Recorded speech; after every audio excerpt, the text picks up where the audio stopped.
que ça. Bonjour et bienvenue Daniel. Merci d'être venu. Ouais. Aujourd'hui, je vais parler de l'écriture de l'expertise et notamment de à quoi ça sert. Et ce n'est pas seulement une question de notoriété ou de visibilité ou de communication. Il y a quelque chose de plus important que ça, que nos écrits nous aident à faire quand on parle et quand on écrit notre expertise. Et pour ça, je vais donner un exemple. Je ne sais pas si tu connais Michael Aguilar. Si, je connais très bien. Il est très connu, il a beaucoup de gens qui le suivent sur... bonjour. Il y a beaucoup de gens qui le suivent sur LinkedIn, des dizaines de milliers de gens, je pense, au moins 20 000 personnes. Et comment il a fait ça? Il a fait ça de façon très intelligente. Bonjour Essocinam. De façon très intelligente, il a en fait créé cette audience à partir du contraire de ce que lui il fait. Et avec de l'humour, ce qui marche encore mieux. Mais ce qui est intéressant, c'est qu'il vend de l'expertise, des conférences motivationnelles autour du travail et de comment bien faire son travail. Et presque une très grande partie de ces publications sont autour des gens qui ne font pas correctement leur travail. J'ai un boulot, mais je m'en fous. Et ça, c'est intelligent. Pourquoi? Ça fonctionne d'abord parce que c'est drôle. Ensuite, parce que de façon subtile et implicite, il dit, si vous ne voulez pas que vos équipes travaillent de cette façon, pourquoi ne pas faire appel à moi? Mais c'est absolument pas dit. Et lui, simplement, il montre toutes les choses qui, pour lui, n'est pas du travail correctement fait, du travail bien fait. Et ça le met en opposition à ce travail mal fait, du côté du travail bien fait.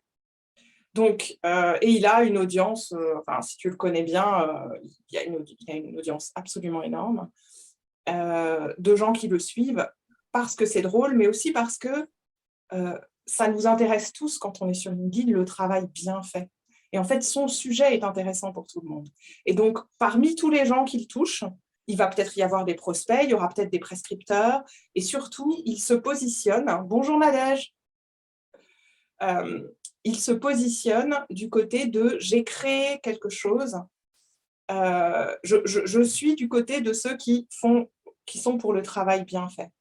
Et ce positionnement-là, il lui permet de se qualifier auprès de ses prospects et il va qualifier ses prospects. Les gens qui le suivent vont être des gens qui sont d'accord avec lui et qui vont surenchérir, qui vont faire des blagues dans les commentaires, qui vont trouver ça inadmissible et indigne, etc. Et donc, il va pouvoir il peut se créer une notoriété au milieu des gens qui sont d'accord avec lui et donc qui vont éventuellement être des prospects. En fait, il se permet de qualifier son audience grâce à ce positionnement. Pour Nadège et pour Essocinam, je parle de Michael Aguilar, qui est un expert en motivation autour du travail sur LinkedIn, qui fait des conférences et qui a un très grand following et qui publie tous les jours, je pense, et qui publie régulièrement maintenant, il y a même des gens qui lui envoient des photos, des images, des vidéos sur j'ai un travail, mais je m'en fous, c'est-à-dire du travail mal fait, du travail fait de façon pas correcte, pas intelligente, quelque chose qui est fait de façon brouillonne ou quelque chose qui est mal fait. Soit des vidéos, soit des images, soit parfois des textes. Et ça fonctionne très bien parce que sa thématique à lui, c'est la motivation au travail, c'est le plaisir de travailler. Bonjour Philippe. C'est le travail bien fait, lui, son moteur à lui. Et donc, en se positionnant comme ça en opposition au travail mal fait, il va créer quelque chose de plus d'intéressant pour son audience et il va se permettre de pouvoir qualifier en fait ses prospects. Les gens qui sont ses prospects sont des gens qui sont d'accord avec lui. Et ensuite, dans les gens qui réagissent, il va pouvoir travailler avec certains d'entre eux. Je présume. Hein. Je ne suis pas dans la tête, ni dans la stratégie de Michael Aguilar. Mais c'est ce qu'il me semble qu'il réussit très bien à faire dans ses publications. Donc peut-être réfléchissez vous aussi à ce qui est opposé à votre travail à vous, à ce qui vous semble mauvais dans votre niche. Est-ce que vous pouvez, vous positionner en ligne, il faut pouvoir le faire, pour vous positionner contre quelque chose, plutôt que pour autre chose. Et que le pour soit finalement implicite, comme il le fait lui.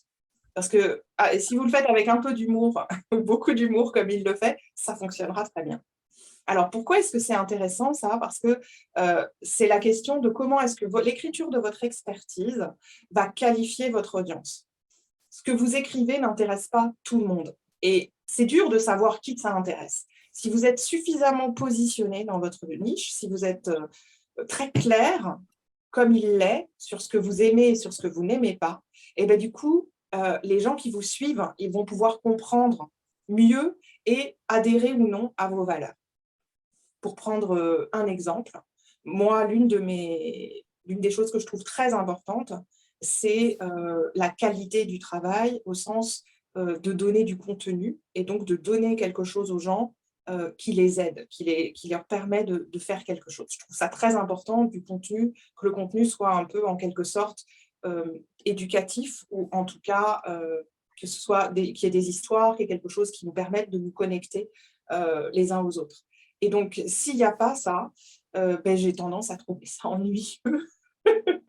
Et je vais pousser mes clients à écrire en écrivant des choses qui vont aider leur public ou qui vont le faire rire, comme Michael Aguilar, mais je suis beaucoup sur la partie plus éducative. Et donc, mes contenus, ils vont être comme ça, ils vont donner du contenu, je vais donner du contenu, je vais donner ce que moi, je considère être de la valeur, et je vais demander à mes clients de faire pareil dans leurs livres ou dans leurs publications, c'est-à-dire de parler d'eux, de parler de leurs valeurs, d'être au clair et de donner le plus de valeur possible à leur, que ce soit à leur publication et bien entendu à leur livre.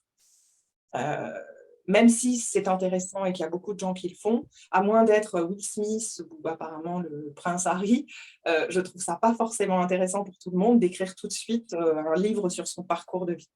Pourquoi? Parce que je ne considère pas qu'on a tous quelque chose à raconter de notre parcours de vie. Ou plutôt, je considère qu'on a quelque chose à raconter. Mais comment on le raconte, c'est ça qui va ou non intéresser les gens. Et donc, il faut savoir à qui on s'adresse.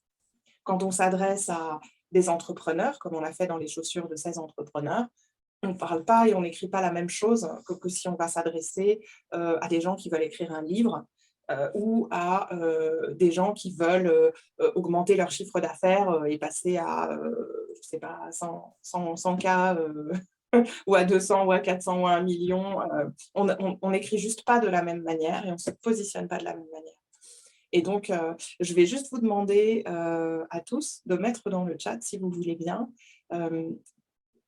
la question ou la chose qui vous a attiré pour venir aujourd'hui. Si j'ai le temps, j'y répondrai.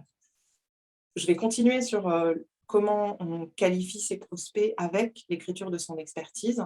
Et ça va être plutôt, une fois que vous avez écrit, vous pouvez, vous devriez d'ailleurs donner quelque chose à vos clients pour récupérer leurs coordonnées. Le plus important dans la récupération de coordonnées, c'est que derrière à vos prospects, le plus important, c'est que vous allez pouvoir derrière commencer une conversation avec eux, avec des newsletters, avec des emails, en les invitant à les événements que vous faites, en leur proposant des ateliers que vous créerez, en leur proposant tout simplement d'aller boire un café avec vous. C'est ce que André Dan a fait pour son réseau en janvier. Et donc, si vous faites ça, si vous créez quelque chose pour vos prospects, donc en général, on appelle ça un aimant à prospect, un lead magnet, un cadeau, ça peut être un e-book, ça peut être un audio, ça peut être une vidéo, ça peut être un quiz, ça peut être ce que vous voulez. L'idée, ce n'est pas seulement de récupérer leurs adresses, mais surtout, c'est de qualifier plus encore vos prospects. C'est-à-dire, ce que vous allez proposer, c'est un petit morceau de solution pour ce que vous avez créé, c'est-à-dire peut-être que vous avez une méthode, peut-être que vous avez un accompagnement, peut-être que vous avez des produits, peut-être que vous avez des offres, peut-être que vous vendez des imprimantes, peut-être que vous louez des imprimantes, peut-être que vous vendez des accompagnements à la création de sites web, j'en sais rien, ce que vous vendez, vous allez en prendre un petit morceau qui soit suffisamment intéressant pour les gens que vous voulez rencontrer pour qu'ils vous laissent leurs coordonnées en échange, sachant que tout le monde le fait. Et donc, si votre e-book ou vidéo ou audio, ou peu importe, n'est pas assez pertinent pour eux, ils vont le télécharger et ensuite ils ne le liront pas. Je me souviens, il y a une boîte qui s'appelle Digital Marketer, eux, ils faisaient des checklists.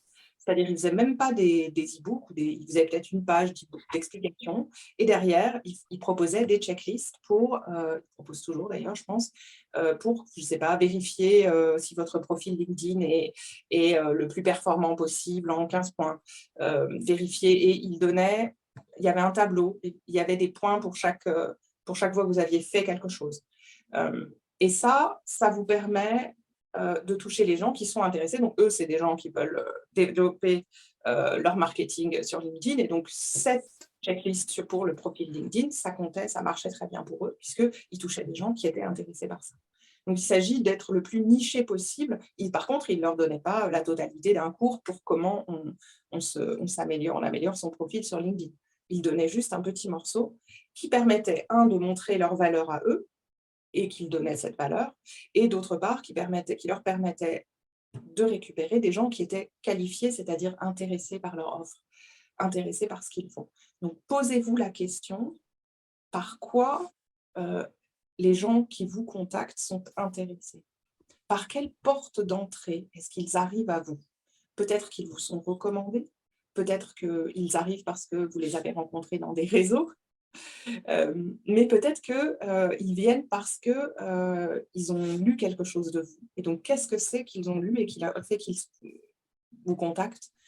Qu'est-ce que c'est qui les intéresse? Et pourquoi c'est important? Parce que si vous ne savez pas ce qui intéresse votre public, vous n'allez pas réussir à écrire dessus. Et vous n'allez pas développer cette partie de votre expertise qui les intéresse. Alors, j'ai vu qu'il y a plusieurs personnes qui sont arrivées pendant que je parlais. Est-ce que c'est ici Sonam, il y avait Philippe. Oui, Philippe, tu viens d'écrire, je crois. Des conseils aux étudiants. Ça, c'est ça ce que tu donnes. Des conseils aux étudiants et aux jeunes diplômés pour bien se lancer dans leur premier job, stage, alternance, premier job, puis se développer dans la sérénité, une vision objectif principal à 10-15 ans avec objectif intermédiaire 1, 3 et 5 ans. Super. Super. Et donc, ta cible, toi, Philippe, c'est vraiment les jeunes, hein, les jeunes qui se lancent dans la vie active. C'est ça que je comprends. Tu peux ouvrir ton micro si tu veux aussi. Et toi, Nadège? Et toi, Daniel?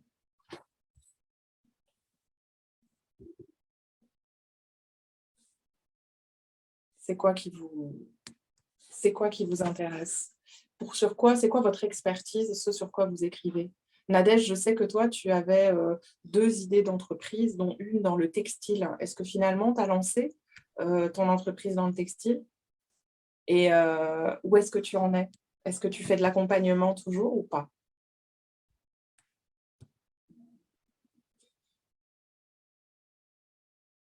Si tu veux répondre dans le chat ou répondre en parlant, c'est comme tu veux. Allô, vous m'entendez tous? Oui. Bonjour Emmanuel, bonjour tout le monde. Bonjour. Alors oui, je suis sur 2 activités, l'une de création textile à partir de tissus recyclés, donc je fais de l'upcycling, donc ça suit son cours, et aussi dans de l'accompagnement pour le changement de vie en fait, reconversion professionnelle pour un changement de vie, pour justement des personnes qui font une transition un petit peu dans des valeurs écologiques, etc. Et là, j'étais justement en train de réfléchir à la question que tu avais posée tout à l'heure de quelle est l'interrogation que vous... Oh là, on t'entend plus. Parler en la rédaction d'un livre. Oui. On t'a pas entendu, il y a une phrase ou deux que nous n'avons pas entendues. Est-ce que tu peux répéter? Alors, je ne sais pas à quel niveau ça a sauté. C'est quand tu disais que maintenant, tu parlais de l'accompagnement écologique et tu disais maintenant, tu réfléchissais à... Et c'est parti. Oui, voilà. À écrire un petit guide conseil pour des personnes qui veulent faire cette transition, notamment sur le textile, et passer à quelque chose d'un peu plus raisonnable, respectueux, et que ce soit comme ça un guide éducatif et utile. Voilà, c'est un peu la question qui m'a amenée ici aujourd'hui. Super, super, merci. J'ai vu, Daniel, que tu dis que tu fais du conseil en management et transition numérique, service connecté. Et, et le service connecté, c'est c'est le travail bien fait. Super.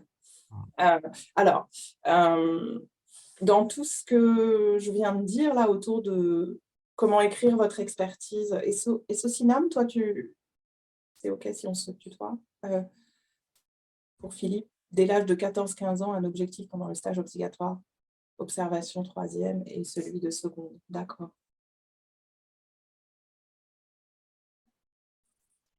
Choix en seconde. Et oui, l'objectif à 3 ans. D'accord, super, merci Philippe. Et Socinam, est-ce que tu peux nous parler ou écrire dans le chat pour dire, toi, qu'est-ce que tu proposes?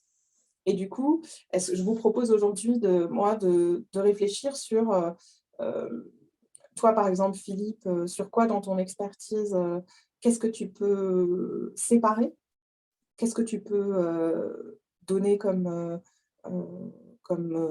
morceau de ton expertise qui soit suffisamment intéressant pour des jeunes, justement, ou pour qu'ils te donnent leurs coordonnées. Ou si tu t'adresses aux parents, parce que ça dépend un peu aussi de à qui tu t'adresses. Est-ce que tu t'adresses aux parents? Et dans ces cas-là, comment est-ce que tu peux leur donner quelque chose qui aide leurs enfants et, du coup, qu'ils te laissent quelque chose que tu peux donner de ton accompagnement. C'est l'expérience. Bonjour, Manu. Bonjour. Bonjour tout le monde. Oui, moi j'ai eu l'expérience avec mes propres enfants qui sont grands maintenant, maintenant j'ai des petits-enfants et j'ai un fils qui m'a demandé de m'occuper, ça va très bien faire, paraît-il, son propre fils de 16 ans. Donc je me suis déjà occupé, ce que je viens d'écrire, c'est ce que j'ai fait avec mon petit-fils de 16 ans, à partir de l'expérience avec mes 4 fils qui sont rentrés dans la vie active.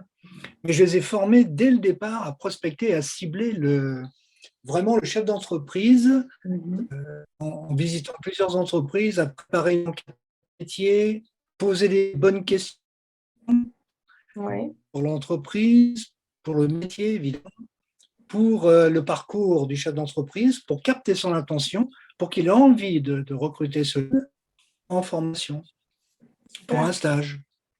Et aujourd'hui, le jeune qui a démarré à 14 ans, en première, il a recommencé pour trouver un job d'été, ce qu'il a fait, exactement le même principe. Il a été autour de chez lui en spirale pour aller dans les boulangeries, par exemple, trouver un job, et il l'a trouvé au bout du 3e patron. Et aujourd'hui, pareil, alors là, il le fait tout seul, il a compris qu'il y avait un principe, des règles, et il a réussi à se décrocher tout seul un job étudiant, il est en première là, un job étudiant chez McDo, 12 heures le soir ou le week-end. Et je lui ai dit, c'est exactement la même chose, il se prépare au jour où il faut un stage ou une alternance. Et s'il change d'orientation, il faut qu'il se prenne en charge. Et ça, j'ai expliqué en parallèle à son père, mais qui s'est rappelé de ce que je lui ai dit. C'est pour ça qu'il m'a laissé faire. Mais c'était important pour rassurer les parents et rassurer le jeune également qu'il est capable de se prendre en charge déjà. Et on peut réussir comme ça, à condition d'être discipliné et d'accepter les règles, et de comprendre les raisons pour lesquelles les patrons se méfient un peu des jeunes qui zappent, qui ne savent pas exactement ce qu'ils font exactement, hein, mais qui montrent une attitude comportementale déjà avant les compétences professionnelles, puisqu'ils n'ont aucune expérience. Et c'est ça qui va jouer, en fait. Voilà. Super, merci. Nadège, toi, du coup, qu'est-ce que tu donnes, qu'est-ce que tu pourrais donner de ton expertise qui permette de créer comme ça un lien? Et toi, Daniel, qu'est-ce que tu donnes, toi? Tu cherches des entrepreneurs plutôt. Qui est-ce que tu cherches et Qu'est-ce que tu donnes de ton expertise? En fait, qui je cherche? C'est Oui, qu'en fait, les lapinous, ils sont de plusieurs tailles, en fait, hein. Et en oui, fait, les lapinous, ceux qui sont capables de payer une transition numérique ou de mettre en place un service connecté, ils ont des gros chèques, c'est des dirigeants, hein. oui, ce sont des PME. Ce sont des Non, PME. ah non, non. Par exemple, mon Des client PME. actuel, c'est pas un PME, je vais pas le citer, c'est un leader de mobilité. D'accord, Ah, donc, en fait, c'est pas forcément des. Aujourd'hui, ceux qui font vivre Lithium, ce sont des grands comptes. Après, la d'accord, transition numérique, c'est à la fois pour les petits, ça va de oui, l'entrepreneur tout seul jusqu'à quelque part n'importe quelle taille de société. Après, le sujet que moi, qu'est-ce que je donne? oui, C'est simple. Quand tu veux faire une transition, c'est toujours pareil. Faut en avoir une vision. mhm. Si tu n'as pas la vision de ta transition, tu vas pas l'aimer. Et si tu l'aimes pas, tu vas pas l'ancrer. Ben Donc, qu'est-ce voilà. que je donne en fait? C'est quelque part, qu'est-ce que je donne? La méthode pour y arriver. Et c'est quoi le cadeau? Le cadeau, c'est simple. Moi, j'adore les jeux d'intelligence collective. Bah, c'est comment tu construis ta vision. D'accord. Mais ça, tu le donnes pas, tu le vends. Non, ça s'appelle un pied dans la porte. D'accord. C'est le jeu qui te permet de faire le pied. C'est la vision qui te permet En d'avoir le fait, pied. quelque part, la vision, si tu veux, si j'organise un atelier, comment, regarde comment, pour quelqu'un à qui je travaille, allez, comment construire votre cap, votre futur de demain? Mhm. Je peux venir sur un premier atelier, mais la vision, elle va être, tu sais, c'est comme tout, hein, c'est la spirale. Tu vas avoir Mhm. un premier bout, le deuxième bout Oui, va falloir aller plus loin. Et oui. donc, ça tire. Parce que la société qui s'appelle Vaditium, elle est positionnée en héros, celui qui maîtrise la transition. Mhm. Et le Daniel, il est positionné en éveilleur, celui qui éveille la transition. Très bien. Donc après, je suis juste en train de positionner, j'ai donc deux marques différentes bien positionnées, et donc je suis en train de petit à petit d'écrire Mhm. les histoires de la marque. Super. Et ce que je vais raconter aux autres, c'est des belles histoires de la marque. Mhm. Ben oui, La leur, pas la mienne. Je m'en bien occupe sûr. tout seul. Bien sûr, c'est eux ce qui les intéresse, c'est leur marque et pas la tienne. Voilà, c'est ça. Donc après, je travaille sur des problématiques. En fait, j'ai choisi des problématiques, hein. La ville de demain, la mobilité de demain Mhm. et l'égalité homme-femme. Super. Voilà. Merci, Daniel. Génial. Et toi, Nadège?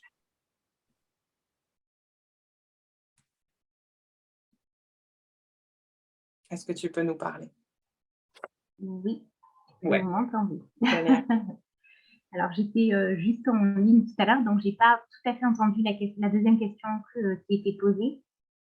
C'est qu'est-ce que tu donnes ou qu'est-ce que tu peux donner de ton expertise qui te permettent de se créer un premier contact, le pied dans la porte dont parlait Daniel, qui te permettent de récupérer peut-être les coordonnées des gens ou de les rencontrer en vrai pour ensuite leur proposer des services. Alors, j'ai plusieurs portes d'entrée. Soit j'entre par la voie textile et tout ce qui est des conseils et des astuces par rapport à tout ce qui est slow fashion, tout ce qui est consommateur dans le textile notamment, hein, parce qu'il y a beaucoup de Ouais, matières maintenant qui se font. Il y a beaucoup de noms qui sont mis et de labels, mais en réalité, on ne sait pas vraiment ce qu'il y a derrière au final. bien. Donc, du coup, moi, je donne des astuces accessibles et simples aux personnes aux personnes qui me suivent par rapport à ça, ou alors des astuces plus techniques en termes de couture. Donc, moi, j'ai plusieurs portes d'entrée, mais toujours que ça reste des choses simples et accessibles pour que les gens puissent rapidement amorcer leur transition. Ça, c'est mon objectif, en fait, que ce soit pas tout de suite le grand cours de couture ou le grand, non, c'est vraiment le grand cours, je sais pas moi, de technique sensoriale, etc. Donc ça, c'est si je rentre par la porte textile. Et si je rentre par la porte accompagnement, ça va plus être maintenant par rapport à la quête de sens.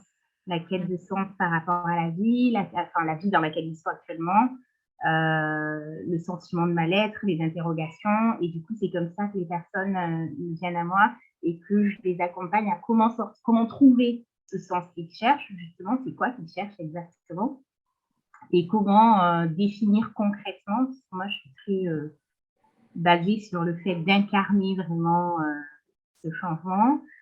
Comment concrètement ils le définissent, le mettent en place et ils accèdent en fait à ce changement, à cette aspiration qu'il a, qui bouillonne, mais qui n'arrive pas à bien l'identifier pour pouvoir après la concrétiser étape par étape. Voilà.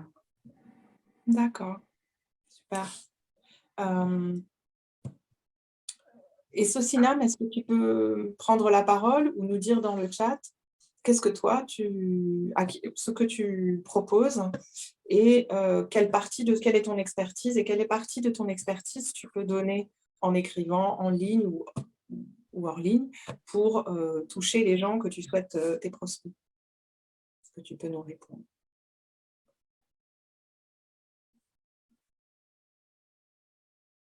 Non, apparemment. OK. Bon, si tu peux répondre dans le chat, ce serait super. Sinon, comme on a commencé sur Michael Aguilar et sa façon très particulière de toucher ses prospects, je vais vous proposer d'y réfléchir un peu. Nadège, ce que j'entends, c'est que toi, le contraire de ce que tu fais, c'est la fast fashion, les hauls et les trucs un peu fous qu'on fait en fast fashion avec l'exemple majeur de Shein et d'autres boîtes qui exploitent des gens pour créer des vêtements qui s'abîment au bout de 3 lavages. Donc, peut-être que c'est un positionnement à penser plutôt contre la fast fashion. Et du coup, tu pourrais, par exemple, si on utilisait l'exemple de Michael Aguilar, utiliser ça et faire des posts contre ce type d'écriture. Philippe, qui vient de partir, hélas. Daniel, toi, j'entends que c'est beaucoup plus autour de penser, un peu comme autour de la vision que les gens... Et donc, le contraire de ce que tu proposes, ce serait un peu un passage au numérique à marche forcée, dans lequel personne pense à rien, dans lequel il n'y a pas d'objectif, il n'y a pas de vision du numérique dans l'entreprise, et dans lequel, du coup, ce passage, cette connexion ne se fait pas parce que les gens ne sont pas convaincus et ne voient pas le futur, ne voient pas le monde de demain, ne voient pas leur mobilité et la mobilité de leur entreprise dans demain, dans ce futur que tu leur proposes. Est-ce que je me trompe ou est-ce que c'est autre chose peut-être d'ailleurs? Non, c'est bien ça. C'est ceux qui sont dans la transition, dans un service, ils n'ont pas une vision complète et ils savent pas. Donc c'est bien ça, oui, je te confirme. Les gens ne sont pas convaincus et ne voient pas le futur. Et en plus, ne voient pas le futur et ne voient pas le cap. Le cap qui est le chemin d'accès au paradis. Le paradis étant la vision, c'est-à-dire comment j'y vais et c'est quoi le petit pas. C'est comme tout. Il faut faire un petit pas pour entrer dans la danse, pour avancer, pour s'éclairer. C'est ça. Éclaircir la pensée. Coucou Philippe. Oui, il y aura un replay que je vais mettre sur LinkedIn. Voilà. Oui, c'est bien ça le sujet. Oui, oui. Donc en fait, je suis en train de travailler sur la mise à jour de ma ligne éditoriale pour aller dans ce sens-là, en fait. Super. Mais c'est à ça que je vous propose de réfléchir. Toi aussi, Philippe, vu que je crois que tu es là, tu es revenu. L'idée, c'est ce que j'entends de ton positionnement, c'est que c'est vraiment pour que les jeunes, ils se prennent en main, ils se responsabilisent et de leur donner les outils nécessaires et notamment les outils pour qu'ils puissent envisager leur avenir par eux-mêmes, se poser leurs propres objectifs, créer leur vision de leur avenir.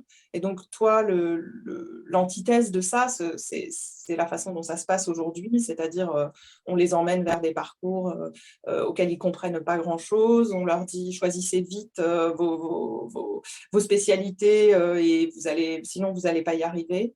Faites ce que tout le monde fait, et toi, ce que tu leur proposes, c'est plutôt faire ce qui leur convient. Je ne sais pas si tu es d'accord, dis-moi. Oui, c'est un petit peu ça, sachant qu'on est bien d'accord, ils ne savent pas toujours ce qu'ils veulent faire. Déjà, des étudiants bac plus 2, ils ne savent pas, ils sont à peine sur la voie d'avoir un diplôme qu'ils veulent déjà changer. Je vois souvent arriver. Donc, à la limite, c'est pas trop grave. C'est pas trop grave dans la mesure où la priorité, pour qu'ils se sentent bien après, c'est de vraiment choisir une entreprise où ils se sentent bien, avec un vrai manager, accompagnateur, qui est habitué à recruter des jeunes, qui sait les intégrer correctement, Alors donc, il y a des questions à poser pour le vérifier, ça.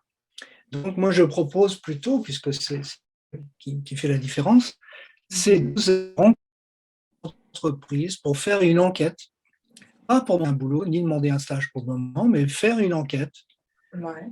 pour mieux connaître l'entreprise et mieux connaître les éventuels besoins d'un futur N+1, enfin un futur manager, de façon à ce que dans la conversation, les questions soient des questions prétextes pour que chacun découvre la manière de communiquer avec l'autre, sa motivation, soit du recruteur pour le jeune et le jeune pour ce type de dialogue qui rassure. Et à ce moment-là, il peut oser éventuellement prendre un premier job, même si ce n'est pas le job idéal, mais au moins apprendre à s'intégrer dans une entreprise, à comprendre de quelle manière on respecte l'accompagnement. Alors, c'est pour cette raison qu'il faut bien choisir son manager, de quelle manière on peut apprendre quelque chose. Des fois, on est surpris qu'on connaissait mal ce métier ou cette entreprise, et finalement, grâce à l'attitude positive du manager, on peut faire un petit bout de chemin ensemble. C'est possible. Et rien ne l'empêche ensuite, parce qu'il est complètement rassuré, de chercher ailleurs, changer de métier. De toute façon, il changera au moins 5-6 fois de job ou d'entreprise dans sa vie, au minimum, hein, vraiment. Donc, c'est pas trop grave. Et c'est ça qu'il faut assez dédramatiser chez les parents. Moi, j'ai donné des cours pendant 5 ans d'insertion professionnelle à l'IUT. Mes 2 dernières années, c'était autant gérer les parents qui transmettaient une anxiété que les étudiants. Et j'ai appris déjà à renouer le dialogue avec les parents, parce que je leur dis, de toute façon, vous n'avez pas des patrons avec lesquels vous non plus. Comment est-ce qu'on gère ça sans être en colère? Bon, bah, c'est un peu ça. Super. Et du coup, qu'est-ce que toi, tu leur donnes pour qu'ils viennent jusqu'à toi? Comment tu les trouves?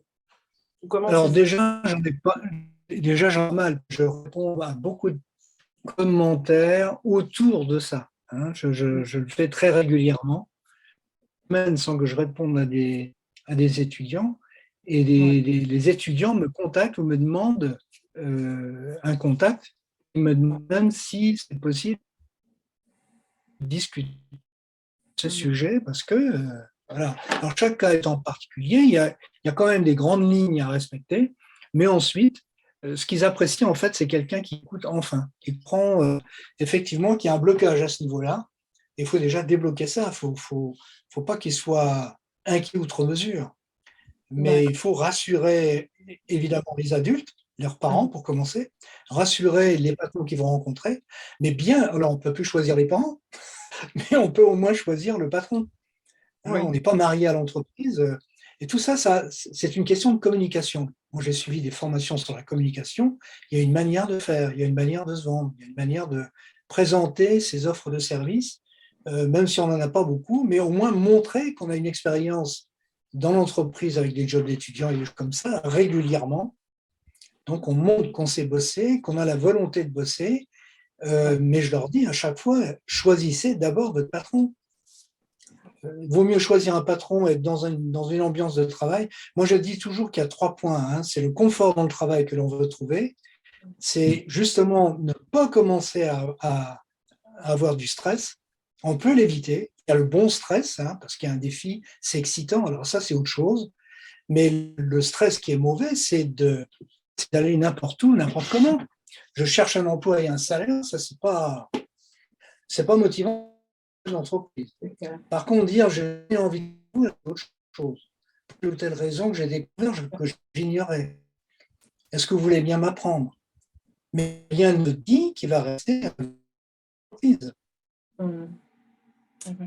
Qui va... Donc voilà. Merci beaucoup.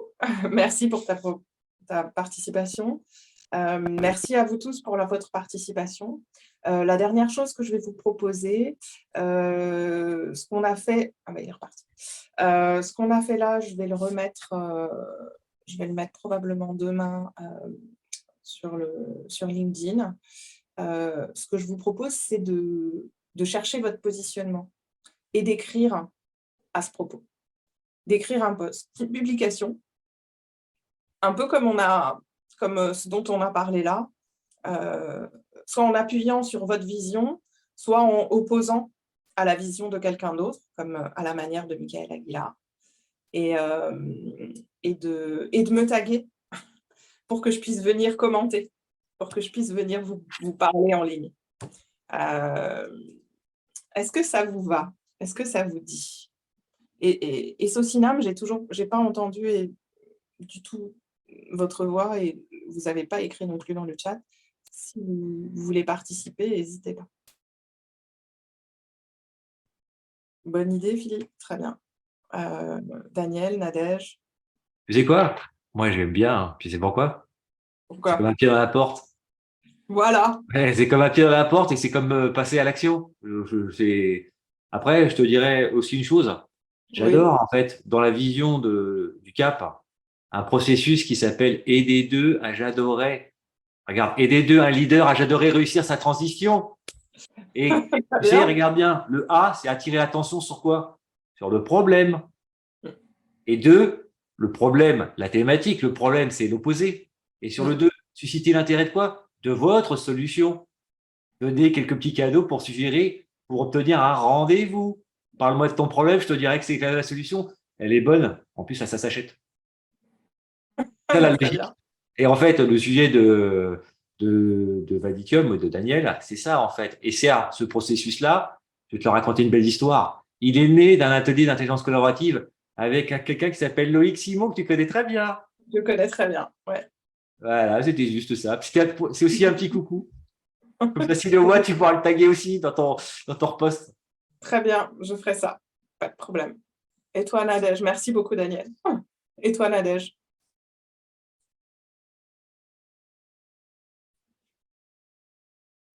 Tu ne peux plus nous parler, peut-être. Tu es en ligne. OK. Bon, je vous remercie d'avoir participé. Je refais un live, je refais un Zoom la semaine prochaine. Normalement, il sera à 11h. Là, j'ai eu un petit souci d'horaire et de décalage, mais la prochaine fois, ce sera bien à 11h. N'hésitez pas à revenir. J'aurai sûrement même des slides à vous proposer pour que ça puisse avancer. On continue à parler d'écrire son expertise en ligne et hors ligne. Et bien sûr, si vous voulez qu'on en parle plus avant, vous avez, me semble-t-il, tous mes coordonnées. Vous m'avez en MP, en message privé sur l'événement et en message et sur mon profil. Je vous souhaite une très bonne semaine. Merci Nadège, merci Daniel, merci Philippe, merci Socinam d'être venu et d'avoir participé. Merci. Très bonne semaine. Au revoir.